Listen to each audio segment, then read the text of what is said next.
हाँ स्टूडेंट, आज हम आपकी डेस्क वर्क का 5वें पेपर का सी सेक्शन सोल्व करके बताएंगे। आप लोगों को अभ्यास करना चाहिए। आपके पास बहुत ही बढ़िया, यानी पेपर से पहले पेपर आपके पास आ जाए, ये सबसे बड़ी बात है। हमारा कोई समय था उसमें तो ये पता ही नहीं होता था कि पेपर का पैटर्न क्या होगा, किस तरीके से पेपर को हल करना है। अब यहाँ पर एक एक चीज जो है वो बोर्ड ने आप लोगों के सामने क्लियर की है, और धन्यवाद है डेस्क वर्क वालों का कि उन्होंने भी अपने को एक बहुत अच्छा 8-10 पेपर का एक सेट उपलब्ध करवाया है। अगर इन पेपर्स की आप अच्छी तरह से तैयारी कर लेते हैं, प्रैक्टिस कर लेते हैं, तो निश्चित रूप से आपके 3 घंटे में या 3.25 घंटे का जो समय आप लोगों को एग्जाम में मिलता है, उसको किस तरीके से पेपर हल करके अपना समय सेव कर सकें और समय पर अपना पेपर क्लियर कर सकें, ये बात सीखने को मिलती है। ये पेपर अपने को इस बात को पूरी तरह से सिखाता है। तो आज हम डेस्क वर्क का 5वें पेपर का सी सेक्शन के इंपॉर्टेंट क्वेश्चंस, सभी नहीं, जो बहुत ज्यादा इंपॉर्टेंट है वो क्वेश्चन हम आप लोगों को बता रहे हैं और इस वीडियो में शामिल कर रहे हैं। तो स्टूडेंट जो वीडियो को देख रहे हैं वो निश्चित रूप से अपनी सफलता की ओर अग्रसर हैं और पूरी तरह से कंप्लीटली ध्यान देना है। पहला क्वेश्चन है सी सेक्शन का, उस एपी के प्रथम 15 पदों का योग ज्ञात कीजिए जिसका 5वां और 9वां पद 26 और 42 है। देखिए ध्यान से, क्वेश्चन है कि 5वां पद दिया ना यहाँ पे, the 5th step of the AP is, 5वां पद है 26 और दूसरा है 9वां पद, 9वां पद बराबर 42 है। तो उसके 15 पदों का योग ज्ञात करना है। तो सबसे पहले बच्चों आप लोगों को इस बात का ध्यान रखना चाहिए कि जब हम पदों का योग ज्ञात करते हैं तो हमारे पास क्या मटेरियल होना चाहिए, कौन कौन सी चीजें अपने पास उपलब्ध होनी चाहिए ताकि हम क्वेश्चन को सोल्व कर सकें। तो उसके लिए आप लोगों के दिमाग में SN वाला फॉर्मूला याद होना चाहिए।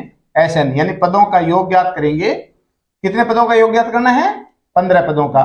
तो पदों का योग ज्ञात करने के लिए आपके पास फॉर्मूला है n/2 bracket 2a plus n-1d। ये जानते हो ना, आप जानते हो ना, फॉर्मूला पता है आप लोगों को। तो सबसे पहले तो अपने पास n होना चाहिए। हमारे क्वेश्चन ने हमको कहा है कि 15 पदों का योग ज्ञात करना है।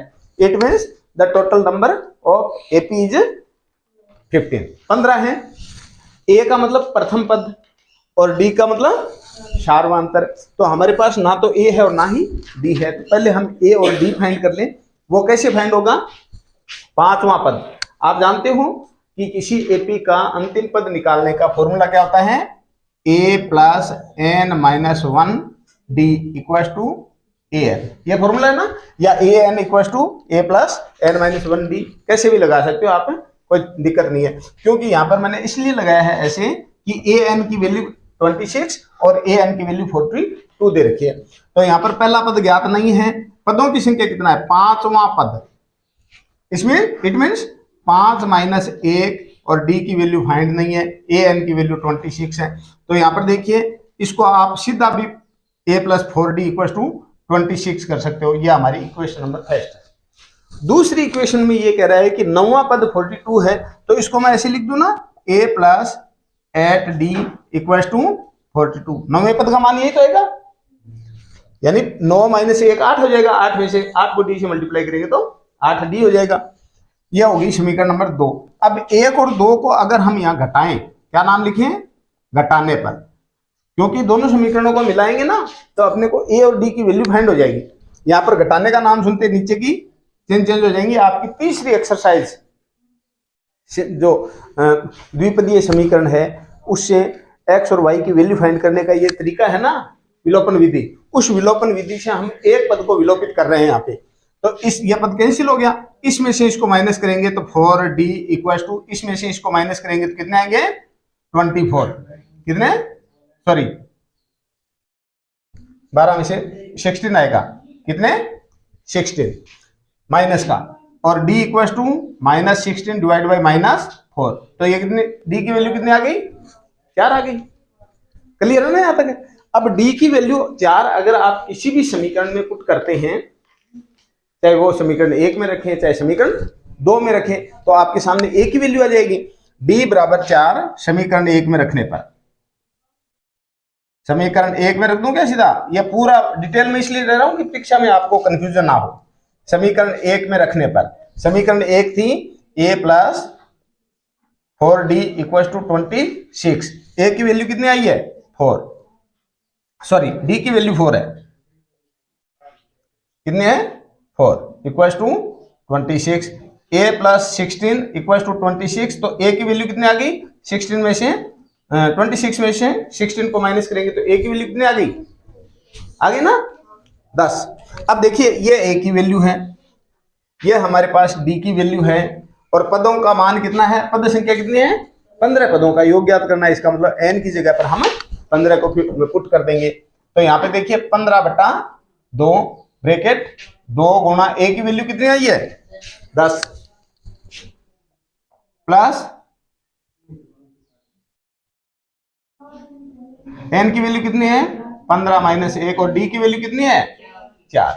अब 15/2 ब्रैकेट, पहले गॉड मास नियम के अकॉर्डिंग ब्रैकेट को हल करेंगे तो इन दोनों को मल्टीप्लाई करेंगे तो 20, इसमें से 1 को माइनस करेंगे तो 14, 14 को 4 से मल्टीप्लाई कर लो 56, कितने आ गए? 14 दूनी 28, 42, 56, कितने? 56। 15/2 गुणा इन दोनों को जोड़ दो तो ये कितने आ गए? 76, 76 है ना। अब 2 से इसको कैंसिल करेंगे तो यहाँ कितने आ गए? 38, और 38 को 15 से मल्टीप्लाई कर दो। 15 8 120, हासिल 12, 45 और 12 कितने हो गए? 570। ये इसका आंसर हो जाएगा। क्लियर है? ध्यानपूर्वक देखना है क्वेश्चन को। हाँ, नेक्स्ट क्वेश्चन है कोऑर्डिनेट ज्योमेट्री का, जिसमें दो बिंदुओं के बीच की दूरी ज्ञात करना, अंतः विभाजन बिंदु का निर्देशांक फाइंड करना, और एक एक्सरसाइज जो 7.3 दे रखे हैं उसमें आप लोगों के लिए प्रॉब्लम दी है किसी त्रिभुज का क्षेत्रफल ज्ञात करना। तो क्षेत्रफल ज्ञात करने के 3-4 पैटर्न होते हैं। जैसे समकोण त्रिभुज है तो 1/2 आधार इंटू ऊंचाई, वो सूत्र लगा देते हैं। अगर समबाहु त्रिभुज है तो उसका क्षेत्रफल ज्ञात करने के लिए √3/4 ये उसका फॉर्मूला लगा देते हैं। लेकिन हमारे सामने जो प्रॉब्लम है वो प्रॉब्लम ये है कि कोऑर्डिनेट ज्योमेट्री मेथड से अपने को किसी त्रिभुज का एरिया फाइंड करना है, क्षेत्रफल ज्ञात करना है। तो कैसे ज्ञात करेंगे? बहुत ध्यान से देखना है, इंपॉर्टेंट क्वेश्चन है परीक्षा के नजरिए से। देखिए सबसे पहले तो ये देखिए, ये एक त्रिभुज है और इस त्रिभुज के 3 कोऑर्डिनेट दे रखे हैं, ए बी और सी के। ए की कोऑर्डिनेट दे रखे हैं 5 2, मैं ए बिंदु यहाँ लिख रहा हूँ। बी के कोऑर्डिनेट 4, 7, और ये सी बिंदु लिया है जिसके कोऑर्डिनेट हैं 7, -4। कोई दिक्कत नहीं है। अब आपको ये नहीं देखना है कि भाई ये साइड लंबी है ये साइड छोटी है, इससे अपने को कोई मतलब नहीं है। कच्चा चित्र बनाना है, 3 कोऑर्डिनेट दे रखे हैं, वो कोऑर्डिनेट अपने को यहाँ पर अंकित करने। अब देखिए, निर्देशांक ज्यामिति के माध्यम से किसी त्रिभुज का क्षेत्रफल ज्ञात करने हैं तो फॉर्मूला आप लोगों को आना चाहिए। यह क्वेश्चन है और ये मैं यहाँ पर हल लिख रहा हूँ। त्रिभुज का क्षेत्रफल, त्रिभुज का क्षेत्रफल ज्ञात करने का फॉर्मूला होता है कोऑर्डिनेट मेथड से 1/2 bracket x1 bracket y2 minus y3 plus x2 y1 y3 minus y1, और फिर थोड़ा सा दिक्कत हो गई, आगे मिटाना पड़ेगा इसको, बीच में आ रहा है नहीं तो आपको क्वेश्चन समझ में नहीं आएगा, प्लस x3 और y1 माइनस y3। ठीक है, ये डायग्राम मैं यहाँ बना लेता हूँ। ए के कोऑर्डिनेट्स ध्यान में ना आपके, ए बी और सी। सी के कोऑर्डिनेट्स तो 7 -4 हैं। ए के कोऑर्डिनेट्स यहाँ पर 5, 2 दे रखे हैं, और बी के कोऑर्डिनेट्स 4, 7 दे रखे हैं। क्लियर है क्या बात?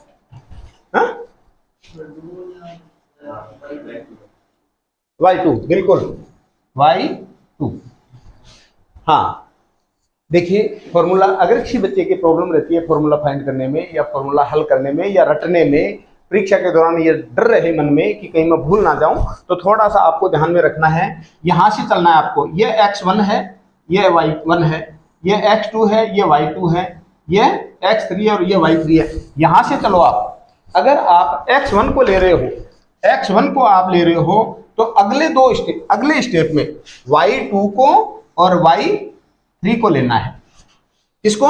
अगर आप x ये ले रहे हो तो y अगले 2 लेने हैं। अगर आप अगले स्टेप में अगर x नंबर 2 ले रहे हो तो y उससे अगले 2 लेने हैं। एक तो ये ले लिया और एक है ये ले लिया। अगर आप इस x को यूज कर रहे हो तो उससे अगले 2 y लेने हैं, ये और ये। क्लियर है क्या बात? x1 तो y2 और y3, x2 तो y3 और y1, अगर x3 तो y1 और y2। क्लियर रहेगी बात दिमाग में? अब देखिए आप एक एक कोऑर्डिनेट्स को विशेष रूप से इसके जो सिंबल चिन्ह दे रखे हैं उन चिन्हों का ध्यान रखना है। x1 की वैल्यू कितनी है? 5। y2 की वैल्यू कितनी है? y2 कितना है? 7 और -4। 7 -4। यहां देखिए आप थोड़ा सा माइनस माइनस टकराएंगे तो हम यहाँ क्या कर देंगे? प्लस। मैं सीधा ही लगा दूं, ये लो प्लस सीधा लगा देता हूं। अब यहाँ पे x2 की वैल्यू कितनी है? 4 है ना? तो y3 की और y1 की वैल्यू कितनी होगी? y3 ये है -4 और y1 कितना है? 2। फिर है x3 में कितना ले हुए हम? 7। तो y1 कितना आ गया? 2 और y2 कितना आ गया? y2 कितना है? 7। क्लियर बात? अब आगे हल करो। 1/2 ब्रैकेट में 5, यहाँ कितने आ गए? दोनों को प्लस करेंगे तो 11, प्लस का 4 और यहाँ दोनों को माइनस को प्लस कर देंगे ना 6। यहाँ आ गया प्लस का 7, 7 में से 2 को उठा देंगे तो माइनस का 5। क्लियर? अब देखो 1/2, 5 को 11 से मल्टीप्लाई करेंगे तो 55, 6 को 4 से मल्टीप्लाई करेंगे तो 24, किसका?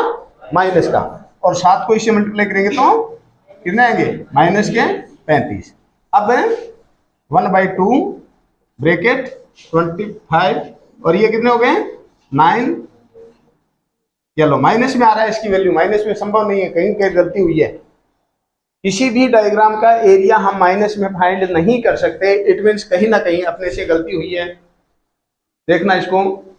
हाँ देखिए वैल्यू सही है बिल्कुल, according to your answer sheet. 1/2 bracket minus का 4। अब 1/2 को 1/2 को -4 से डिवाइड करेंगे, इस 2 से -4 को डिवाइड करेंगे तो माइनस के 2 आएंगे, 1 को 2 से मल्टीप्लाई करेंगे तो 2। ये यूनिट, ये इकाई आपका, इकाई उसका एरिया आपका आंसर आएगा। लेकिन मेंसुरेशन का नियम होता है ये कि किसी भी फिगर का एरिया माइनस में नहीं आता है। हालांकि आपका सॉल्यूशन दे रखा है, इसने कोऑर्डिनेट्स जो दिए हैं वो कोऑर्डिनेट्स भी इसी तरीके के दे रखे हैं कि इसका एट लास्ट आंसर जो है वो -2 आ रहा है। तो इसमें हम क्या कर सकते हैं? चलो नोट करें आप, पैटर्न समझ। हाँ देखिए सी सेक्शन का एक क्वेश्चन है, एक बहुलक ज्ञात करना है। बहुत सरलतम क्वेश्चन है, वीडियो में शामिल ना करने वाला सा क्वेश्चन है, क्योंकि मैं जानता हूँ कि लगभग 70% 80% बच्चे इस क्वेश्चन से अननोन नहीं है। ऐसे प्रश्न निश्चित रूप से आप लोगों को आते हैं। फिर भी चलो मैं आप लोगों को एक क्वेश्चन बता देता हूँ, इंपॉर्टेंट है और स्टैटिस्टिक आपके इस पेपर में सबसे ज़्यादा वेटेज लिए हुए, इसलिए इसमें तो किसी प्रकार की कोई क्वेश्चन में कंफ्यूजन रहे ही ना। ध्यान रखें, याद क्या करना है? बहुलक, मोड फाइंड करना है। दीज आर क्लास इंटरवल, वर्ग अंतराल दे रखा है जीवन काल घंटों में, और ये इसकी फ्रीक्वेंसी है बारंबारता, इसको हम क्या कहते हैं? एफ। ये CI है। अब सबसे पहले मोड निकालते समय, बहुलक निकालते समय सबसे पहले जिस चीज पे आप लोगों को अपनी नजर डालनी है वो है दी गई डाटा में सबसे ग्रेटेस्ट फ्रीक्वेंसी जो है वो। तो यहाँ पर सबसे ग्रेटेस्ट फ्रीक्वेंसी क्या है? 61 है ना? तो अगर आपने इसको अच्छे से पहचान लिया, इट मीन्स आप 50% आंसर के करीब चले गए। हमारे आंसर जो हैं वो 60 और 80 के बीच में से निकलेंगे। क्या है? Our answer will be between 60 to 80, इन दोनों के बीच में 60 और 80 के बीच में हमारा आंसर आएगा, अगर आपने सबसे बड़ी फ्रीक्वेंसी का चयन कर लिया तो। अब देखिए आप लोगों को ध्यान होगा, बहुलक का फॉर्मूला ध्यान में होना चाहिए। क्या फॉर्मूला है? बहुलक बराबर L plus F1 minus F0 by 2F1 minus F0 minus F2 into H के 2 या आई कह दो, आई का मतलब इंटरवल होता है और एच का मतलब हाइट से है, कोई फर्क नहीं पड़ेगा। अब सबसे पहले क्या करना है, एक एक चीज को देखिए आप। एल का मतलब क्या है, the lower limit of class interval of mode class. बहुलक वर्ग जो है उसकी निम्न सीमा देखने आप लोगों को, और ये बहुलक वर्ग है हमारा। ये क्या है, बहुलक वर्ग 60 to 80। तो ये एल है, इसका लोअर लिमिट ये है ना 80, और 60 और 80 में निम्न सीमा क्या हो सकती है, छोटी सीमा क्या हो सकती है 60। तो एल बराबर 60। अब F1 का मतलब होता है फ्रीक्वेंसी ऑफ मोड क्लास। बहुलक वर्ग की जो बारंबारता है वो बारंबारता आपको देखनी है। ये बहुलक वर्ग है और बहुलक वर्ग की बारंबारता क्या हो गई, क्या हो गई, यही तो है 61। तो F1 कितना आ गया 61। फिर F0 का मतलब होता है, हाँ, उससे ऊपर वाली जो फ्रीक्वेंसी दे रखी है वो F0। ये F0 का मतलब कितना हो गया 52, और F2 का मतलब इससे नीचे वाली, ये देखिए ये F1 है, ये F0 है, ये F2 हो गया। F2 कितना 38, और H कितना है, H का मतलब हाइट, हाइट का मतलब इन दोनों के बीच में जो डिफरेंस है वो डिफरेंस कितना है 20 का। ये संख्या सीधा समीकरण इसमें फॉर्मूला में पुट कर दो। प्रॉब्लम कहाँ आती है, L means 60 plus F1 means 61, F0 means 52 bracket 2, F1 means 61, F0 means 52 और F2 मीन्स 38 और ब्रैकेट यहाँ कितना आ जाएंगे 20। ये देखिए आप 60 प्लस हल करने का तरीका देखिए। सबसे पहले आप रेखा बंधनी को हल करेंगे तो 61 में से 52 को माइनस कर देंगे तो पीछे रिमाइंडर कितना आएगा, शेष कितने बचेंगे 9। अब 61 को 2 से मल्टीप्लाई करेंगे तो 122, कितने 122, और इन दोनों को प्लस कर लो क्योंकि दोनों माइनस के हैं। तो 8 2 10, 5 3 8 1 9 गुना 20। अब देखिए 60 प्लस 9 को 20 से मल्टीप्लाई करते हैं तो वो कितना आ गया 180, और 90 में से 122 को माइनस करेंगे तो कितने आ गए 122 में से 90 को 32 आ गए। ये दोनों किसी की टेबल से कट रहे हैं क्या, किसकी टेबल से कट रहे हैं, 2 की टेबल से कट रहे हैं, शाबाश। 4 की टेबल से भी कट रहे हैं, किससे 4 की टेबल से भी कट जाएंगे। 4 से इसको डिवाइड करूंगा तो कितने आएंगे 8 बार, और इसको 4 से डिवाइड करूंगा तो 45 बार। ये कितने आ गया 60 प्लस 45 बट्टा 8। अब आपके सामने दो पैटर्न है, चाहे तो आप इन दोनों का एलसीएम ले या फिर आप सीधा 45 में 8 का भाग दे दें। तो कितने बार जा रहा है, मैं भाग ही दे रहा हूं, 60 में 45 में 8 का भाग देंगे तो 8 5 40, 8 में जो 40 होते हैं ना, पीछे रिमाइंडर कितने 5, 5 के आगे 0 लगा देंगे तो 50 हो जाएंगे। 8 का भाग देंगे 50 में तो 8 6 48, कितने आ गए, शेष कितने बच गए 2। फिर 2 के आगे 0 लगाएंगे तो 8 2 16, फिर 4 शेष बचेंगे, 4 के आगे 0 लगाएंगे तो 50 हो जाएंगे, 40 हो जाएंगे, 8 2 40। अब इन दोनों को जोड़ दो। जुड़ने का तरीका क्या है देखिए, हाँ 65.625, शाबाश 65.625, ये इसका आंसर आ जाएगा। क्लियर है ना बात, प्रॉब्लम है क्या, हाँ बता देना कहीं भी कोई भी चीज, अपने जरूरी नहीं। हाँ बच्चों, 5वें पेपर सी सेक्शन का पहला क्वेश्चन है। क्वेश्चन बहुत सरल है, फिर भी मैं आप लोगों को बता रहा हूँ, इसलिए ध्यान रखो इस बात का कि बोर्ड की जो एग्जाम होती है उस एग्जाम में हार्ड क्वेश्चन नहीं आते हैं, क्वेश्चन बहुत ईजी आते हैं। थोड़ा सा क्वेश्चन में एक घुमाव होता है जिसमें बच्चा कंफ्यूज हो जाता है, उस कंफ्यूजन को दूर करना है बस। क्वेश्चन की जो न्यूमेरिक्स होते हैं, जो संख्याएं होती हैं, वो एक दूसरे से बहुत इजीली कटने वाली संख्याएं दी जाती हैं, चाहे किसी भी प्रकार का क्वेश्चन हो। बहुत ज़्यादा कोई रफ वर्क करने वाली कैलकुलेशन आप लोगों को एग्जाम में नहीं मिलने वाली है। आप लोगों को सिर्फ एक ही बात ध्यान में रखनी है कि क्वेश्चन की प्रॉब्लम क्या है और उसको हम इजी वे में कैसे हल कर सकते हैं। इस बात का जो बच्चा ध्यान रखता है उस बच्चे के मैथमेटिक्स में कभी भी कोई डिफिकल्टी नहीं आती है। क्वेश्चन दे रखा है बहुत ही साधारण कि किसी एपी के चौथे और 8वें पदों का योग 24 है। तो आप लोगों को कुछ नहीं करना है, यहाँ पर देखिए ये तो क्वेश्चन की प्रॉब्लम है। चौथा पद फाइंड करने का फॉर्मूला क्या है, ये है ना, और 8वां पद फाइंड करने का फॉर्मूला क्या है? यह है, नहीं है क्या? आपसे ये कहा गया है कि चौथे और 8वें पद का, यह चौथा पद है और यह 8वां पद है, इन दोनों को सम करेंगे। यहां पर मैंने निशान किसका लगाया? प्लस का। इन दोनों को जब सम करेंगे तो योग कितना आएगा? 24। अब इस फॉर्मूले में आप अपनी संख्या पुट कर दो। a प्लस n की वैल्यू कितनी है? चौथा, तो 4 में से 1 घटा के 3d सीधा ही कर दो ना। यहां पर a की वैल्यू d नहीं है, n यानी यहां पर 8वें पद का है।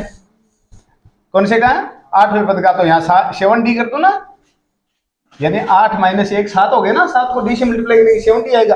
अब यहाँ पर देखिए a और a दोनों प्लस हो जाएंगे तो 2a हो गया, ये दोनों जोड़ेंगे तो कितने आ गए? 10d बराबर 24। यह आपकी इक्वेशन नंबर 1 है। यह ध्यान में रखनी है कि यह पहली समीकरण है। क्लियर है क्या बात? यह आपकी पहली समीकरण है। दूसरी समीकरण के लिए क्वेश्चन दोबारा बोल रहा है, छठे पद का और 10वें पद का योग 44 है, तो छठे पद का मान क्या होगा? a plus 5d। 10वें पद का मान क्या होगा? a प्लस 9d बराबर 44। अब देखिए इसको इससे जोड़ दें तो 2a, इसको इससे जोड़ दें तो 14d इक्वल टू 44। यह क्या हो गई? Equation number 2। ये 2 नंबर इक्वेशन हो गई।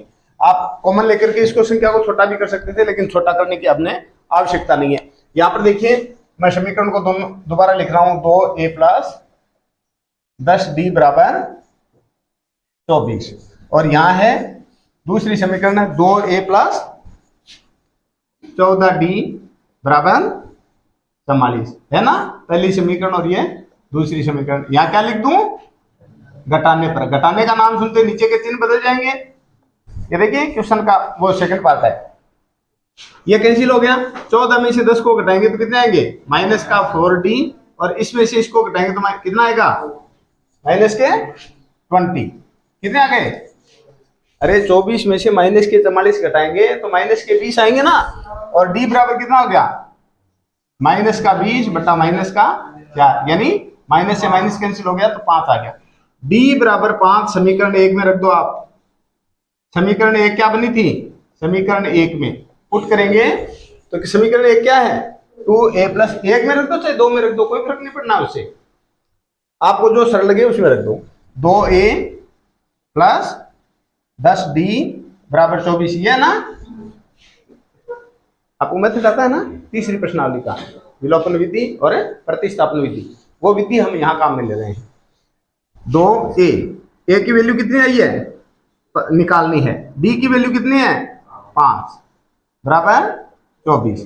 यह 2a प्लस 50 बराबर 24। अब 2a बराबर 50 का पक्षांतर करेंगे तो माइनस में जाएगा। ये लो सीधा लिख देता हूं मैं, माइनस के 26 सीधा लिख दूं क्या? माइनस के 26, 24 में से 50 घटाएंगे माइनस के 26, और a बराबर माइनस 26 डिवाइड बाई माइनस 2, तो क्या आ गया? 13। ये क्या है?